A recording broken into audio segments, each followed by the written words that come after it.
میں ہوں حکیم قاری محمد صفدر اعظمی۔ آپ میرا یوٹیوب چینل دیکھ رہے ہیں۔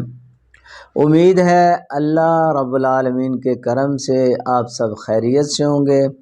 اللہ کریم ہم سب کے حال پہ رحم فرمائے، ہم سب پہ اپنے کرم فرمائے، آمین ثم آمین۔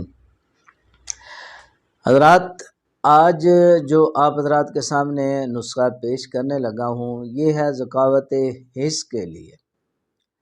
ذکاوت حس جو ہے اس کا علاج ہے مختصر، آسان اور سادہ سا نسخہ ہے جو ہر کوئی بنا سکتا ہے آسانی کے ساتھ۔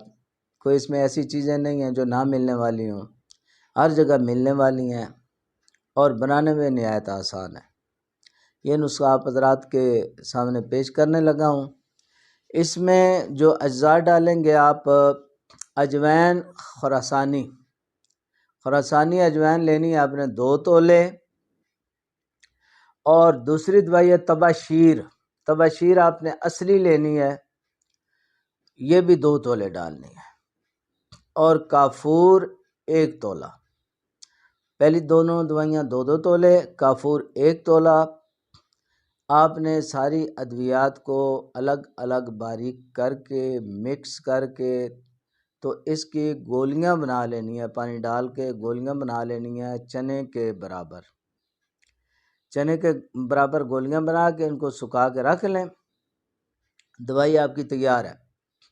ایک گولی صبح، دوپہر، شام کھانے کے بعد پانی یا دودھ کے ساتھ آپ نے یہ استعمال کرنی ہے۔ ذکاوت حس کثرت انتشار اور احتلام کے لیے بہترین دوائی ہے، خاص طور پہ جوانوں کے لیے، نوجوانوں کے لیے بہترین دوائی ہے۔ یہ آپ استعمال کریں بنا کے۔ ذکاوت حس کا بہترین علاج ہے، آسان اور سادہ علاج ہے۔ تو اللہ رب العالمین کرم فرمائے گا انشاءاللہ العزیز، جو بھی بنائیں گے استعمال کریں گے۔ اب آپ حضرات سے اجازت چاہتا ہوں۔